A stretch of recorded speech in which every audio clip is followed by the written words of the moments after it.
Hello guys, welcome back to yet another video. Now today we are talking Ribrianne, and recently she was eliminated from the Tournament of Power, and I am here with MJxTV. Please say hello. What's up guys, MJ here, back on the Frozen Particle channel. Thank you man for having me back. It's always a pleasure. No problem. It has been a while, it hasn't, it's been crazy, it's been a while. But yeah, Ribrianne. Now, first of all, I just want to get your general thoughts regarding her. Do you think she was well implemented throughout the universe survival arc so far? Do you think that she will be involved in other arcs? Universe 2 is kind of on its last leg, but there's potential for them to get revived if they get erased. And basically, what are your thoughts of Ribrianne, and do you think she will be implemented in other arcs? She's sort of a mixed bag for me, because when she was first introduced, I thought she was kind of an enigma, because she shows up, she looks the way she does, right? Everyone has a crush on her. Then she turns into a BBW, which I love. I'm a valid BBW lover. And then I'm not too sure if she murders or if she just KOs those two people. Like, for no reason, you know what I mean? For no reason. All they did was just make a comment towards her, and she literally KOs them for, like, no reason. And I'm like, oh, so is this girl going to be a villain? Is she going to be, like, an antagonist? Kind of makes sense. She's fighting Vegeta in the intro. Okay, alright, okay. So she's going to be an antagonist, and she may actually have some evil motives. But that's not the case. We find out more about her. We find out she's more based off like the magical girl concept. We find out that she's not really Vegeta's antagonist. She's just someone in the show that's kind of throwing around the word love and used in very gag-like moments, you know?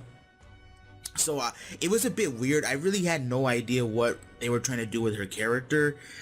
And I thought to myself, okay, if she's not going to be like this main antagonist to Vegeta, if she's not strong enough to fight Vegeta, and if she's not like this evil person that I thought and what I was led to believe when we first saw her and when she was first introduced, then maybe she's going to be this lovey-dovey gag character, and then typical Toriyama humor, she's the one who's gonna win the tournament, and then because of the love and all that and how she wants everything to be beautiful, she'll bring back the universes, right? That didn't happen. She's been eliminated. So I don't know, bro. I don't know what she was doing in the tournament. I'm basically kind of at a loss for words. A lot of people don't like her. I can understand why, but those are just my general thoughts. Like, I just found her confusing, if that's a better way to put it. But there you go. Yeah, I completely understand where you're coming from, and I believe that, yeah, she is a gag character, but she's sort of different to every other gag character that we have seen, at least, you know, in the previous tournaments in the Dragon Ball franchise. She was based, like you said, from a magical girl genre, so it's basically just a parody of sort of that kind of genre, that sort of magical girl, Sailor Moon type genre, where love is a key component of that. But I believe the gag sort of ran its course, and she's a character that should have been used sparingly, like only a few times, like maybe a handful of times, but I believe they just used her way too much, and she just got in the way of anything, if anything, like in episode 109 in particular, that was Goku's warm-up match before, you know, the main event, you know, Ultra Instinct versus Jiren, but she just got in the way, and I believe that could have been cut out of episode 109, and I think you and I both agree that episode 109 very underrated and very it's been overshadowed by episode 110 because of the Ultra Instinct stuff, but I believe her role could have been diminished in that episode, and I believe that the gag that she was doing kind of got stale. But it really came through in this recent episode. I mean, we finally got a conclusion to that, and some people are really happy that she's been eliminated. I think it's a solid, satisfying sort of way to exit. It was a good way for her to exit the Tournament of Power, just to like become this huge sort of transformed beast, and then 18 punches her out and she just explodes and diminishes. I think that was great. And then she finally realizes that there is love in other universes that's a little different to her perceptions of love. And I believe that was a great way just to end her sort of character off, you know? Even though we might see her in the future, it was just a great way for her to exit the tournament, if you know what I'm saying, yeah. No, yeah, I completely agree with you. With 109 though, I will have okay, I think the Ribrianne versus Goku stuff could have been cut down a tad bit, but I do think she was needed for that episode. I told you before we were recording that there's only 2 instances where I would have wanted to see her before being eliminated, and that was when she did the transformation gag with 17, and then when she fought Goku in 109. Those are the only 2 instances where I would have actually been okay with just seeing her, and then her getting the recent episode where she gets eliminated. All the other stuff was just too much. She was in episodes that weren't really about her, and they were just kind of annoying. Now with 109, I love 109, man. I put that as like a 9-10 easily for me. Now, obviously, I had a real big issue with the episode, which keeps it from being a 10-10. But the Ribrianne stuff, the reason why I liked it in 109 was because even though this tournament, there's a lot of stakes, man. A lot of people, a lot of lives are on the line. You know, people are gonna get erased. Home worlds are gonna get erased. You know what I mean? The gods of destruction, the Kaioshins, they're gonna get erased. There's a lot of stakes, but at the same time, since there's no killing in this tournament, it's kind of just been reminiscent to what we see in the Tenkaichi. You know what I mean? It's a lot of gag stuff, a lot of fun stuff. There's some serious stuff.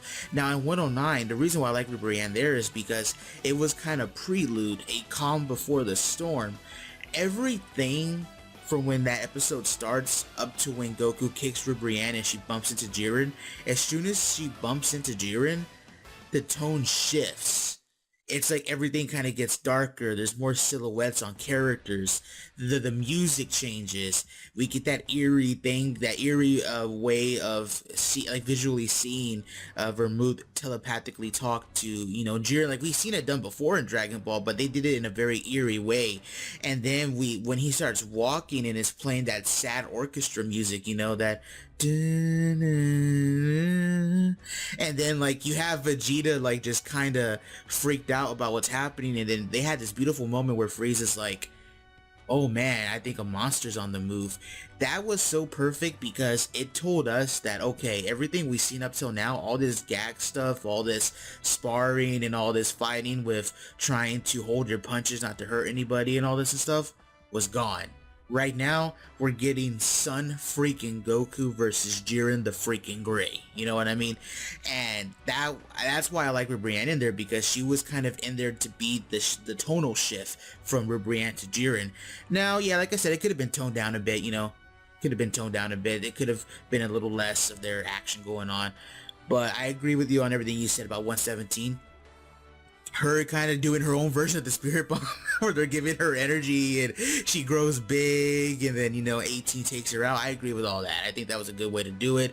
Her realizing the love that 17 and Krillin, her realizing the love that 18 and Krillin have, you know, that was pretty cool. That was awesome. And I mean, it's gonna be kind of sad to see them go. I mean, even though they were annoying, you know, she was, I guess, a staple character in the tournament. You know what I mean? Her name, people knew it, you know? So Yeah, I mean, she wasn't the most developed character, and I believe there's sort of a criticism of Ribrianne that she wasn't developed enough, and she was pretty undercooked as a character without much depth. But I think those are pretty kind of weak criticisms, since not every character in the tournament needs to be like super fleshed out and have a rich backstory that adds to the lore of Dragon Ball. I don't think we need that at all. Like, look at prior tournaments. We have Nam, Ranfan, people that we really don't see throughout the rest of the Dragon Ball franchise. They don't add any lore. They're just fun, interesting characters because we didn't see that much of them. And they have these traits that make them interesting. They're not super fleshed out at all, but they're just fun, cool characters to see. And I think Ribrianne even though she overstays her welcome a bit, is a fun twist on the whole magical girl genre, and this isn't the first time that Toriyama has incorporated and parodied certain other genres, like the Ginyu Force, for instance. That's a huge takeoff of the Super Sentai and the Power Rangers, sort of genre, that sort of type of series. The Ginyu Force is just a direct parody of that. So Toriyama has played with the idea of parodying certain genres before, but in a tournament setting, I believe, at least this is off the top of my head, that this is like the first one that's really pushed the magical girl genre and really done this in a tournament. And I think that's cool. I feel like they should do this more, but basically Ribrianne should have had a more limited role. I enjoyed her. I thought she was okay. I didn't mind her. I didn't hate the character, and I believe that the ending of Ribrianne's basically fight in the tournament with 18 and stuff, it respected her character. They didn't disrespect her character at all and make like the magical girl genre seem like an inferior genre to the shonen genre. It respected her character, and that's all that basically she deserves. Like, the magical girl genre was really displayed well, I think, with Ribrianne in Dragon Ball Super, and the ending totally respected that part of the character. No, yeah, I completely agree. Plus, if you want to look towards the future, because we know Super will not be ending anytime soon, and even if it did end, the series ended, they're still going to do specials, they're still going to do TV specials, they're still going to do movies, stuff like that, right? Because if I remember correctly, somebody, I think it was Geekdom, posted a screenshot of Dragon Ball merch, and Dragon Ball merch right now, as far as it comes to merch, not ratings, but just merch, they're beating Gundam and One Piece, so that's huge.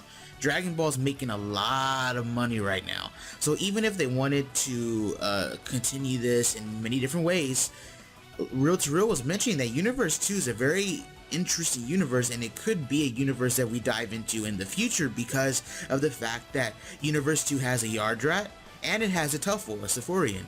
So that's very interesting. So if they ever wanted to go into Universe 2, before eliminating Ribrianne, they had that connection. They made the connection with 18, Krillin, and Ribrianne now. So if they ever wanted to explore the character again or go into Universe 2 for an arc, you've now established that connection between 18, Krillin, and Ribrianne, you know what I mean? And to some extent Goku too. So yeah, I mean, they didn't disrespect her. They got rid of her out of the tournament. They made a little connection between her and 18, and I mean, that's a good way to go in my opinion, you know? She lasted longer than Hit did. There you go. Yeah, that's a feat right there. Like, Jesus Christ. Although we all know that, the one sitting on the bench is obviously Hit's clone. Come on, man. Any Dragon Ball fan would know that. But, no, in all seriousness, Ribrianne, not my personal favorite character. I don't know much about the magical girl genre, to be honest, but if there's, fans of the magical girl genre tuning into Dragon Ball Super, I believe at least that their sort of representation of that sort of fandom was well represented here. Like, Ribrianne served a purpose. I thought she was a little obnoxious sometimes, and she didn't need to be there, some of the time. But the stuff that worked, I believe really worked, particularly the way she got eliminated, and like you said earlier, 17 interrupting the transformation. That's like classic, like that's fantastic. But she did overstay her welcome a bit. That's our main gripes with it anyway, but I really want to turn it over to you guys. What do you think of Ribrianne? Will you miss her? Do you want her in any other arcs? Now, of course, please go subscribe to MJxTV. He makes great Dragon Ball content regularly. He's an absolute fantastic power scaler and basically a great talker about Dragon Ball. Very knowledgeable. He very much knows his stuff. Please go check him out. Fantastic, well-edited videos. Just fantastic stuff. Please go check him out. Links in the description down below. Do you have any final words, MJ? Not really. Thank you for the high praise, and thank you for having me back on the channel, man. It's always a pleasure. You know, you're welcome back anytime. But anyway, that's gonna do it for us. Please rate, comment, and subscribe, and I'll see you later.